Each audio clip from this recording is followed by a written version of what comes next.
This is an actual headline from an op-ed in the Washington Post published last November. A Trump dictatorship is increasingly inevitable. We should stop pretending. Huh? Well, it's not too surprising considering the far left and the mainstream media have been calling Trump a fascistic dictator nonstop for the, last 8 years, 10 years?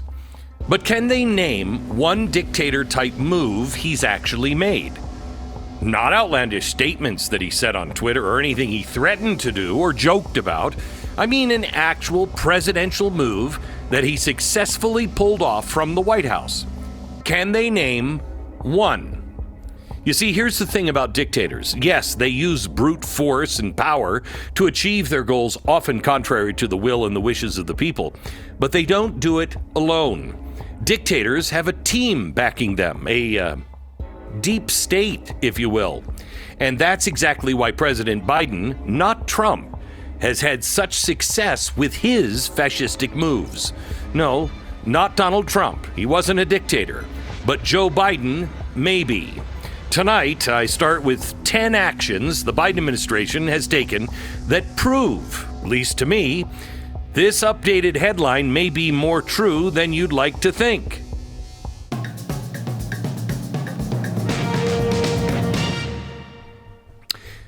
Hello, America, and welcome to the Glenn Beck television program, our Wednesday night special. I am here at the ranch for a day. I'm traveling back to the New York area, and I will be there tomorrow night, and then back on Monday in good old Dallas, Texas. Thank you for watching. Happy Valentine's Day. And if you're watching this show on Valentine's Day, it's kind of sad. But if you're Joe Biden, it's not Valentine's Day. It's Mr. President, happy 4th of July. And if you get your vaccines and wear your mask, Uncle Joe just might let you outside, with a family member to have a cookout. Maybe next year when it's safe. I mean, he's not crazy. Of course not.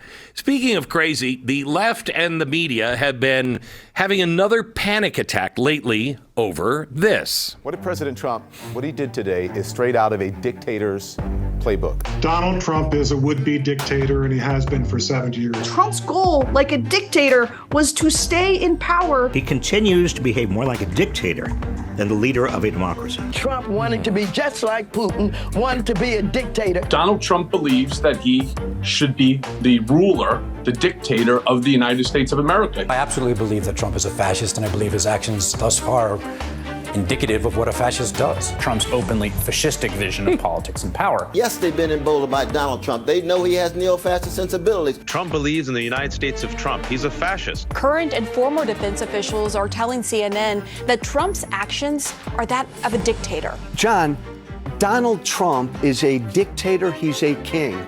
He literally is the greatest threat to this country right now. Wow. Now, let me just start with this. Whenever the left accuses the right of something, it is almost guaranteed that they're doing that very thing. So who is actually acting like a dictator right now? Well, this guy, believe it or not. Democracy's at stake. And since he's the only one, apparently, that can preserve democracy, you got to give him a ton of leeway. Joe Biden has been governing somehow or another. He's found the Oval Office and found his way out again. I mean, remember, it's a round room. Anyway, he's been governing since day one as a dictator, believe it or not.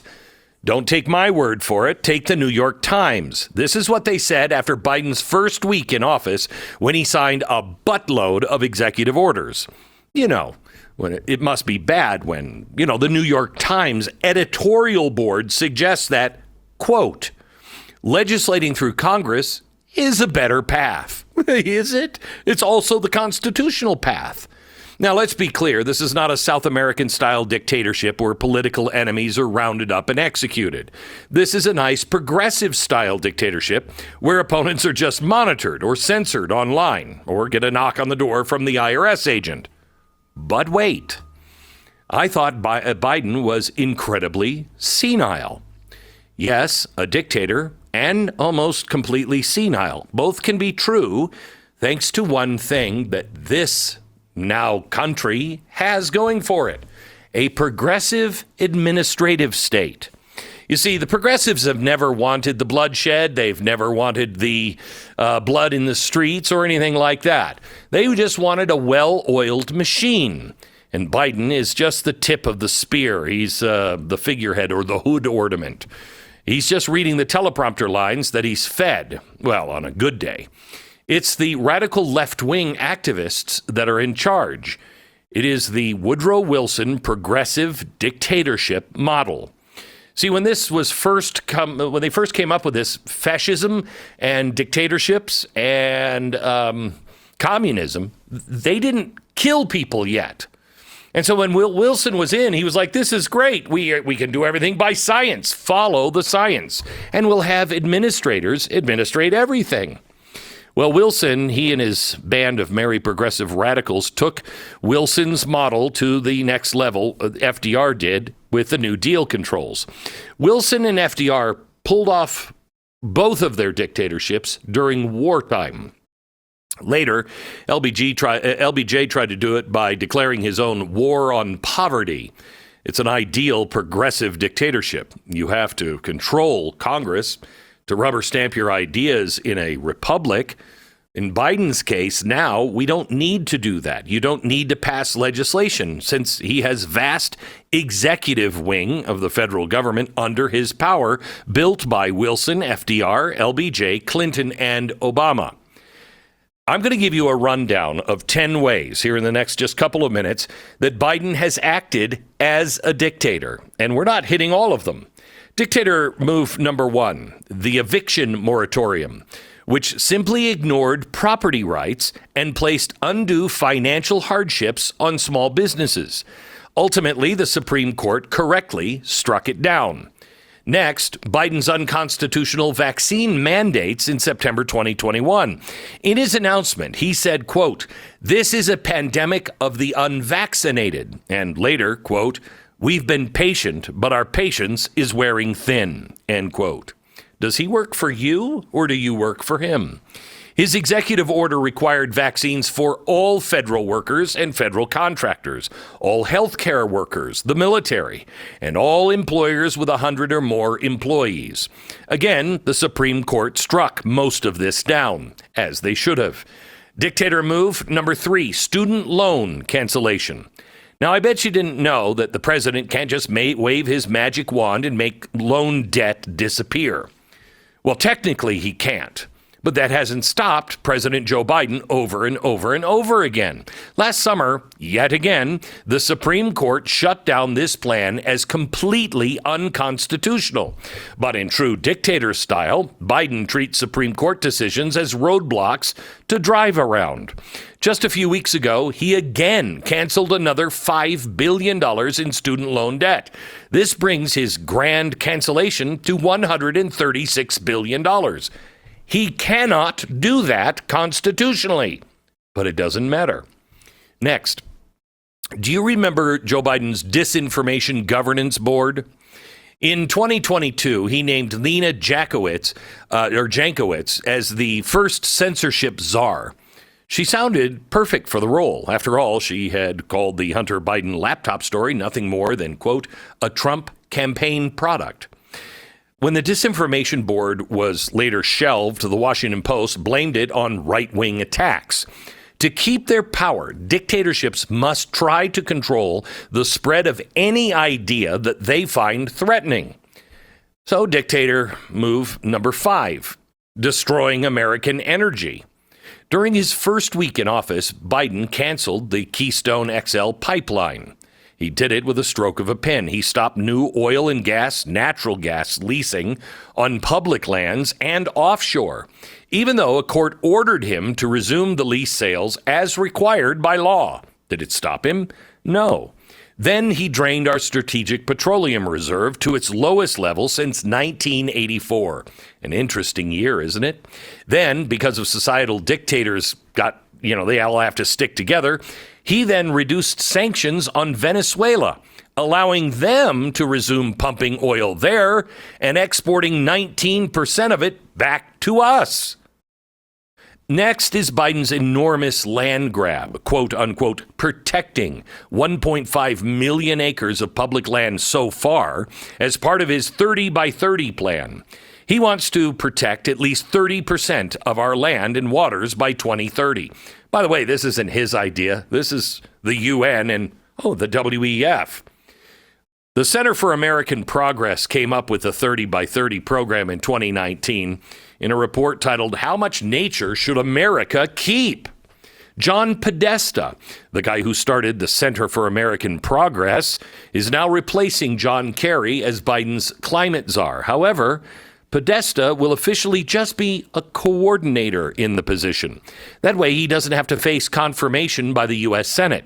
He also doesn't have to answer questions about John Kerry, who refused to hand over simple information like who's on your staff, his expenses as climate czar, and what they actually did and worked on.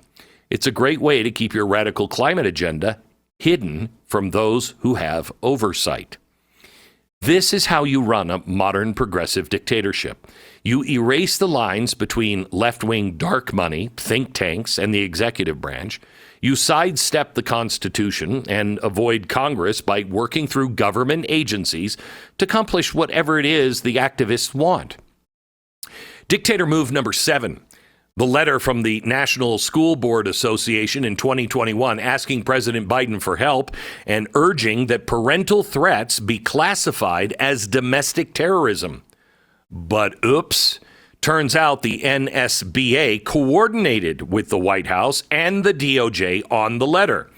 Attorney General Merrick Garland testified before Congress that the DOJ was not using counterterrorism tools to target parents. But then whistleblowers later said the DOJ and the FBI were investigating parents all across the country with a threat tag created by the FBI's counterterrorism division. Next, targeting pro-life demonstrators, not pro-abortion attackers. Here's Mike Lee questioning Attorney General Garland about this just last year. In 2022 and for the first couple of months of 2023, DOJ has announced charges against 34 individuals for blocking access to or vandalizing abortion clinics.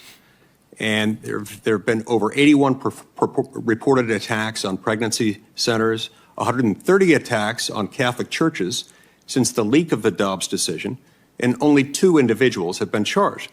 So how do you explain this disparity? That is generally because those actions are taken with photography at the time, during the daylight, and seeing the person who did it is quite easy. Those who are attacking the pregnancy resources centers, which is a horrid thing to do, are doing this at night in the dark. These people who are doing this are clever and are doing it in secret. Wow. And doggone it, we just can't find these ninjas who do their work in secret. Can't do it. Dictator move number 9. Trashing the First Amendment by working with big tech platforms to censor speech on topics including COVID origins, masks, vaccine, lockdowns, the Hunter Biden laptop, climate change, mail-in voting, and election integrity. The censorship happened even when the social media companies knew the suppressed information was true. Last year, federal district court Judge Terry Doughty called this case, quote, the most massive attack on the free speech in American history. Even after the injunction, the Biden White House is pressing on with their legal challenge, claiming that it is their right to free speech that is being violated. The case is heading to the Supreme Court later this year. But no matter what they rule, will it matter to this administration? In the meantime, we continue learning more about Biden's censorship efforts, including the revelation last week by Congressman Jim Jordan that the White House pressured Amazon to censor books. This is digital book burning. Amazon caved and triggered a do not promote policy for books that were critical of COVID-19 procedures and vaccines. Finally, dictator move number 10, forcing transgenderism on the nation's schools. During Biden's very first week in office, he signed an order declaring support for boys participating as girls in girls' sports. Then in 2022, he signed an executive order expanding access to sex change treatments for kids. And recent rule changes to Title IX will force school employees to report any improper use of a transgender person's preferred pronouns to the Title IX coordinator for that campus. More policing of speech. Totally constitutional.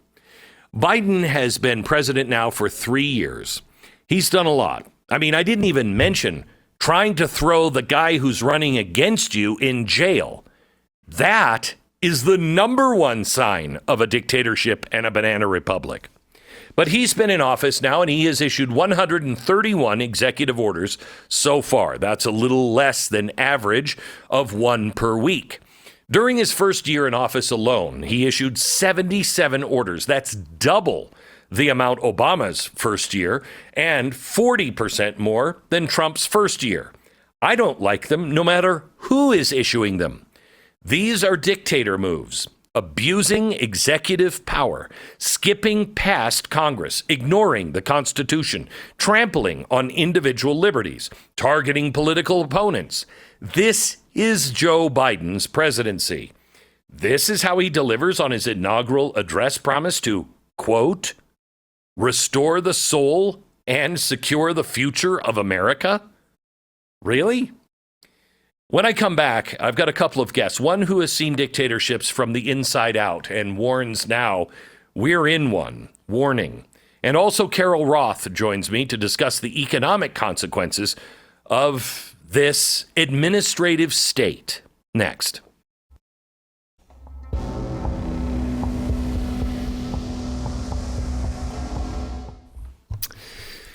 I haven't seen my dog now in a couple of weeks, and I miss him terribly.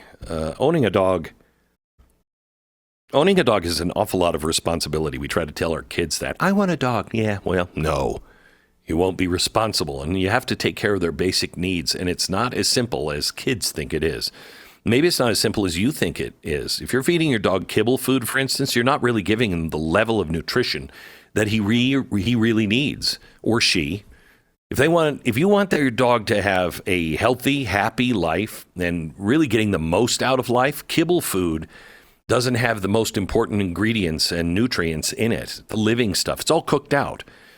That's where Rough Greens comes in. Give your dog Rough Greens now. It's not a dog food, but it's a supplement that you sprinkle on the dog's food.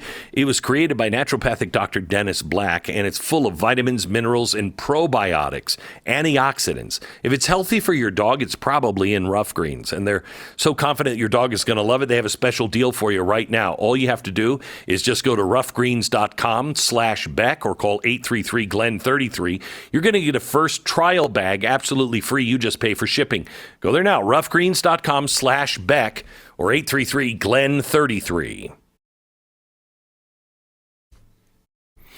Earlier this week, CBS News reported that American Express, Visa, and MasterCard will now start using a new merchant code for firearms and ammunition retailers. They're doing it to comply with a new California law. This will now allow banks to track suspicious purchases. The Second Amendment is still in effect, but more and more lawmakers apparently don't think it matters. Joining me now to discuss this and other economic consequences of the Biden dictatorship is our good friend and New York Times bestselling author of You Will Own Nothing, Carol Roth. Carol, do you think the use of the word dictatorship is too hyperbolic? I don't. I think that people will come to me all the time and say, oh, I'm worried about Trump being authoritarian or being a dictator. And I feel like that is the perfect description of the Biden administration. And I hate to, Glenn, even say that it's Biden because we've all seen him. He's, completely senile. Yeah, he can't, find his way anywhere. So whoever is pulling the strings here, they are taking away more and more of our economic freedoms. And if you go from the beginning of time, from the COVID mandates, where he took frontline workers and said, you need to take a vaccine in order to work, through his stoking historic inflation, through weaponizing the US dollar, through window dressing the US economy with debt, through killing the middle and working class by stoking inflation. Now these rules where they want to kill independent contractor and gig work, even the economic consequences with ignoring his duty to protect the border. All of these things really underscore this economic fascism that's come out of this administration. So let's talk about that here just for a second on the way the administrative state works. When you are a fascist or a dictator of sorts, what you do is you go around the people and you go around Congress. You just execute. So I read a story today that some of these left-wing organizations are asking now for an increase in the minimum wage from, what is it now, $16 to $50 an hour. $50 an hour. There's not a business from here to, the other end of the world that can afford a $50 minimum wage. Well, that won't go through Congress. That won't have to be voted on. They used to have to vote on things like this and argue back and forth. Now the administrative state can just execute some of these things on their own. Yes, that is the definition of dictatorship, isn't it? It is. And this whole rule by the executive branch, when we're supposed to have checks and balances, has been absolutely disgusting. And the fact of the matter, it has been shut down time and time again by the Supreme Court that says you can't do these things. But then the Biden administration just shifts and said, oh, well, we're going to wait this out, or we're going to come back in a different way. Whether it was, around the COVID rent mandates, or we're going to all of a sudden just dismiss student loans. They keep getting challenged on these things, and they say, well, we lost this one, but we're going to still do it again. Yes, and challenge failing, and they still do it again. And this, this anti-gig worker and independent contractor rule, which basically didn't get through Congress. It was part of the PRO Act, and they couldn't push it through Congress. They said, well, it just doesn't matter. We're going to go through the Department of Labor, and we're going to take away economic freedoms from 70 million freelancers and independent contractors and all the small businesses that depend on them. And they're doing it, again, without this system of checks and balances. And the fact of the matter that we don't have more people standing up and saying this is absolutely unacceptable and marching on Washington for these kinds of things is allowing them to continue to do this. And that's where dictatorships become so insidious, because they convince you that you can't do anything, which in a dictatorship you usually can't, unless you want to go to prison or a gulag or whatever. But in a representative republic, you can do something. You talk to your representative.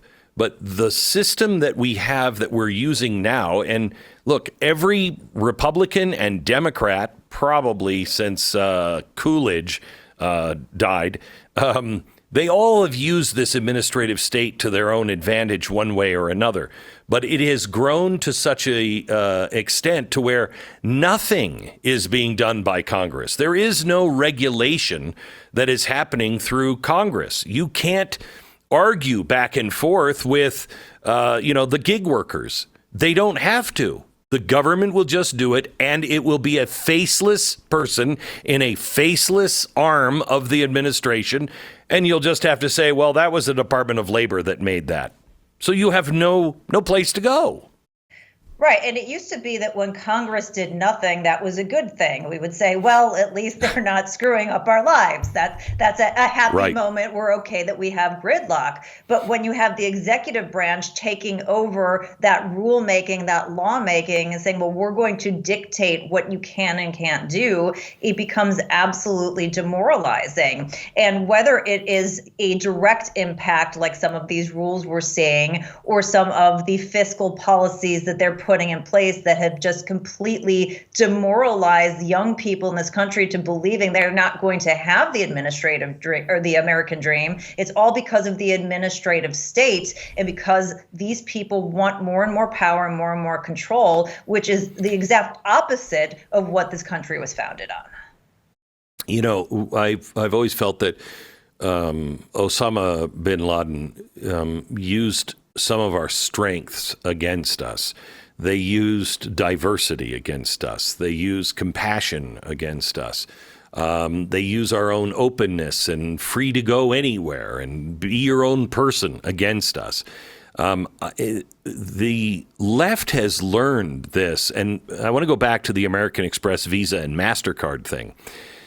What we've got in two places now, in two different pretty big issues. One, the Second Amendment. You have the banks now monitoring purchases of ammunition and firearms. Well, so now we're taking record. That's part of the reason why you're not allowed to have a record as the federal government of everybody who has purchased a gun. You don't want that. That leads to all bad things. We've never had that. But now we're getting it through the banks. And one of the reasons why we're getting it through the banks is because of another trick. California. If California makes the pork producers or the beef producers change the way they provide beef, or they change the way of octane or emissions in gas, a lot of the country has to go with what California does, because nobody can afford to lose California. Nobody can afford to not live to that standard. And so you just get that. Same thing with getting rid of cars. I think, what was it, 2035, all gasoline cars are supposed to be gone in California.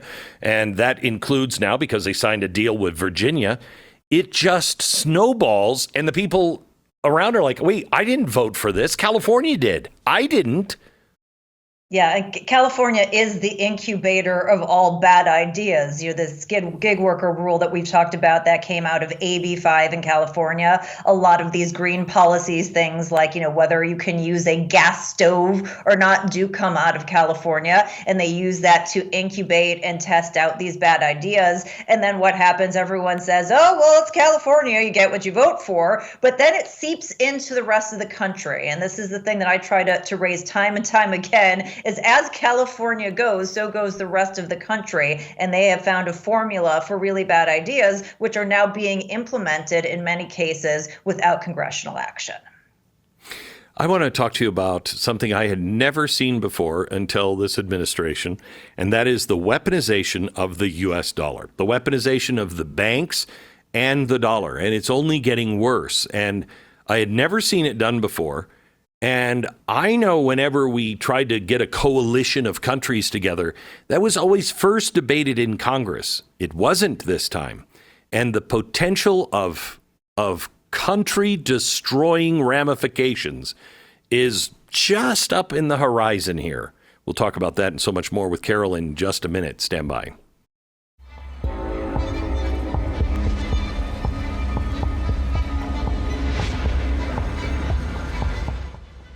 Last year, because of you, Preborn's network of clinics saw 58,000 babies saved. Thank you to all of those who made it possible. Let's celebrate these precious babies and their moms. When Charlotte found out she was pregnant, she was 7 weeks along. In the back of her mind, she thought abortion was the best solution because she didn't feel like she had any support and she didn't know what to do. After hearing her baby's heartbeat and seeing her beautiful baby on an ultrasound provided by one of our listeners, she chose life. Today, her heart is filled with gratitude for anybody who made that possible. It might have been you. Each of these babies are truly miraculous, and every day Preborn celebrates 200 miracles. $28 a month can mean the difference between life and death of a child. When a mom meets her baby on an ultrasound and hears their heartbeat, it's a divine connection that doubles the baby's chance of life. So let's join together. Help moms choose life, and then help the moms too. Just dial pound 250. Say the keyword baby. That's pound 250, keyword baby. Or visit preborn.com/Glenn. That's preborn.com/Glenn. So to be the world's reserve currency, Carol, that is not just an honor. It has real responsibility connected to it. You're supposed to take care of that dollar because it's gold for all the countries and businesses all around the world. So there's something stable the world can count on. And we generally did pretty well with that here and there. But we have, with reckless abandonment since 2008, we have destroyed the value of the dollar. And then on top of it, we started weaponizing when we went to war with Russia. We decided we were going to weaponize that dollar, take their ability to use any dollars. Is that the move of a fascistic dictator? 100%. And this was done without Congress. This is something that I wrote about in You Will Own Nothing, that we are going to look back at history and say this was a key turning point in the shift of the global financial order. Because, as you said, it is a privilege to have the world reserve currency. We have food and other commodities, energy that are priced in dollars all across the world. And in order to be able to purchase those, other countries must keep dollar-denominated currency, usually in the form of our treasuries, in reserves. And so what the U.S. did, along with the central banks of Europe and Japan, they got together and said, we are going to freeze Russia's access to their reserves. Now, who wants to allow the U.S. the privilege of being the reserve currency, which, by the way, holds down inflation and lets the government be able to spend at a very low financing cost? Who wants to do that if at their own whim, the United States can just say, no, we don't want you to have access to this money that you've invested in, to these reserves and assets that you've invested in. We're just going to freeze them. On top of that, Glenn, right now, there's discussion led by the U.S. amongst the G7 countries, which is supposed to happen more formally in about 2 weeks. And what they're trying to do is find a way to, quote unquote, legally seize these reserves. So $300 billion worth of these Russian reserves that are frozen, take them, and you'll love this one, use it either for or in Ukraine. So yes, this is not something that Congress voted on. This is something that is done by the administrative state. And this is something that threatens the U.S.'s economic and national security and standing in terms of the global economy and their pole position in terms of the global economy. It is absolutely insane to think about. Most people haven't even heard of this. Did you hear about, I'm trying to find this story, it came out today, about, I think it was the president of FedEx that warned about what this administration was doing to the dollar and how it was going to affect us, and that America and Americans will lose their lifestyle quickly, and it's not coming back. Yeah, so this was actually from JP Morgan Chase CEO Jamie Dimon. He said that the U.S. debt crisis is the most predictable crisis in history. It's something that, not only have the rating agencies downgraded the debt, but the CBO, the Fed, the IMF, and the Treasury have all said the debt is on an unsustainable fiscal path. And what they've done, Glenn, that I don't think people have appreciated is they have window dressed the economy. This idea that we have this growth, that was done by maintaining a historical deficit to GDP. Normally, when you have growth, you have more revenue that's flowing into the government, and so that creates lower deficits. They have done the opposite. They are running deficits to GDP that are more than 2 times the historical average, and using that debt, which, by the way, is at 15-year high levels, and using that expensive debt to go ahead and finance the appearance of growth.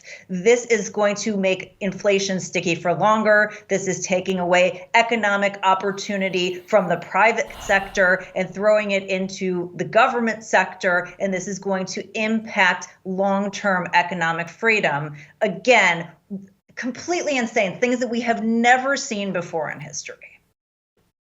So, is there any good news anywhere here on, how do people make it? Biden is using debt to make it appear that, everything is fine, but it's not. Yeah. So what do people do that are struggling with massive debt themselves? Yeah, it's very hard to say, oh, well, the government is behaving this way we're going to behave differently. It's why we have record household debt, we have record credit card debt, we have credit card delinquencies, which are increasing at a rapid pace, more than 50% on a year-over-year basis. It's a very demoralizing time. And, from a country perspective, there are only a few ways that we can solve this. One is by taking away the barriers to productivity and having true productivity and letting us as a country grow our way out of it. That's the most optimistic way to do this. Unfortunately, this administration isn't going to go ahead and do that. Another thing is to restructure spending, which we know, whether it's coming from the administration or Congress, nobody has the backbone to do that. The other option is debt. And if that is allowed to continue, again, it's going to end up stoking massive inflation. So we need more people to raise their voices, because here's the thing, Glenn, everybody knows this, but nobody has the political will to shift it, because people have not put enough pressure on their representatives. They have not shamed them. They have not marched on Washington about this. So while people say, yeah, I'm struggling, they're not taking it to the point that it threatens the political power of the people who are supposed to, quote unquote, represent us. And until they feel like their jobs are at risk, nothing is going to be done. So you know what, Carol, I was thinking the other day, and I'd love your opinion on this, and you don't have to give it to me because this is shooting from the hip here, and you're far too smart to do that. Zone with you, Glenn. Right. But I was thinking the other day, we used to say China is owning us, or Japan is going to own us when Japan was growing. And we worried about all the debt we were taking out from China. Well, China's selling all that debt. We don't really have the meanie China breathing down our neck and saying, you got to pay now. The biggest one that we owe now is the Federal Reserve, which is the 5 biggest banks. And if I was putting together, this is me in the fiction world, if I'm writing a fictional story about America and destroying it, and going into some sort of a fascistic world where business and the countries are all run together.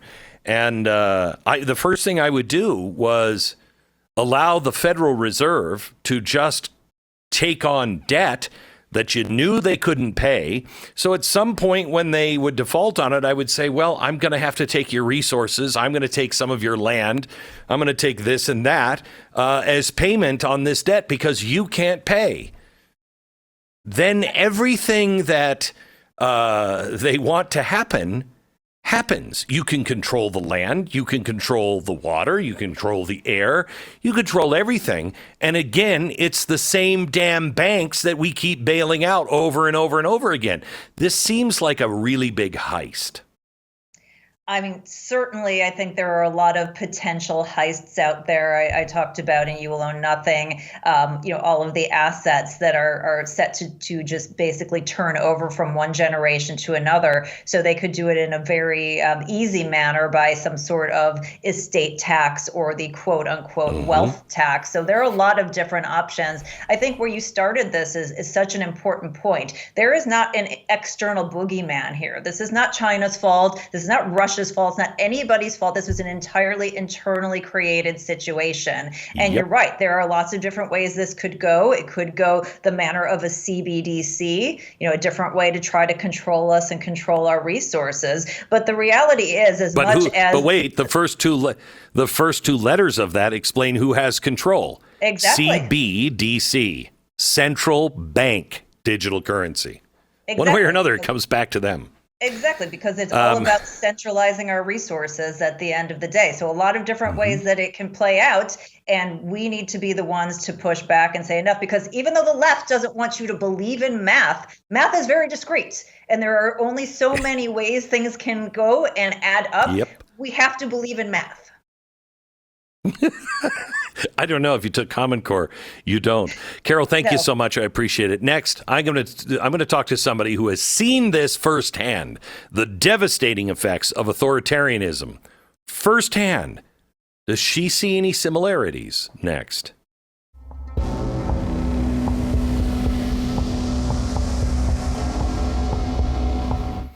All right, we've been talking about our financial institution under attack. Our financial system, our values, everything. It's broken. We need to move forward quickly and find the safest ways to invest so you can protect yourself, your wealth, your family for whatever lies ahead. That's why I recommend to you to protect your savings with an asset you can trust. For years, for me, and still is, it's gold. You know, I made my very first purchase back in early 2000 something, and I was listening to Rush Limbaugh. This is when I was just a fledgling, radio host. And Rush Limbaugh recommended Lear Capital. Well, Lear Capital is now a sponsor of my program. I bought my first, after listening to Rush, I bought my first gold at Lear Capital. And the person that I made that investment with 25 years ago is still there. They still work there. And the value has quadrupled. Lear helped me. They can help you on what's coming for America and the world. Do what's right for you and your money today. With over $3 billion in trusted transactions, thousands of five-star reviews, and 24-hour risk-free purchase guarantee, Lear is the precious metal leader that you can trust. Get a free wealth protection guide, and Lear will also credit your account for $250 toward your purchase. They're only doing that because you're a Glenn Beck listener and watcher. Call today, 800-889-3070. 800-889-3070. Lear Capital, 800-889-3070. Joining me now is a very special Congresswoman, very outspoken and right on the nose, usually, Victoria Spartz. She represents Indiana's 5th District. She was born and raised in Ukraine under the old Soviet Union regime. She immigrated to the U.S. in 2000 after meeting her husband, who was an American. She became a U.S. citizen, working her way up from a bank teller to a CPA to a business owner, to the Indiana State Senate, and now she's at the U.S. House of Representatives in Washington, D.C. Welcome, Congresswoman Spartz. How are you? Thank you, Glenn. I became pissed off enough and now crazy enough to be in government, but it is a very challenging and important times for our country. Well, I tell you, I hope that the news that you have, that you're running again, not retiring, I hope we played some role in that, because I know last time we spoke, we said, please don't leave. Please don't leave. So I'm glad you're not. Well, thank you. I cannot abandon the Republic now, even though some days, it's became very broken place. Yeah. But thank you so much. So let me ask you, growing up in Ukraine, you have a real unique perspective that Americans have no concept of. Totalitarianism, communism, or fascism. We've always had freedom, and most Americans think, well, it'll always be this way. What are you seeing that are raising red flags in your mind? Well, this is really, for me, when I look at what's happened in D.C., it's almost like Karl Marx 101, because if you remember what is really tyranny and what is socialism about, it's when you centralize the power and whether it's Washington, D.C., or at that time it was in Moscow, and then you oppress people by using the police state against the people and take their rights, and that's what Soviets did. They take your property rights, they took your gun rights. They want to make sure that they intimidate and oppress you and use KGB for you to be afraid of the government. And that's what I've seen happening now, where Department of Justice, instead of investigating, cartels and human trafficking and drug trafficking that killing, thousands of people, they actually harassing, people that just unhappy or come to school board with the parents, where people, Catholics or whether they go and try to make that everyone came here from, on January 6th, an insurrectionist and terrible person, to intimidate people, show up and raid their houses. And, it's pretty scary for a lot of people when you have FBI, and a big team showing up in your houses. And then a lot of people don't even have the money to deal with that. So I think it's very dangerous, and that now we are, instead of protecting people's rights to life, liberty, and property, we actually intimidate people in oppression and submission. So anything that you're seeing outside of the FBI, which I think is a very valid point to make, that they seem to be a political arm now of this administration, But have you seen other things that you could point to and say, yes, I saw the Soviet Union do this as well?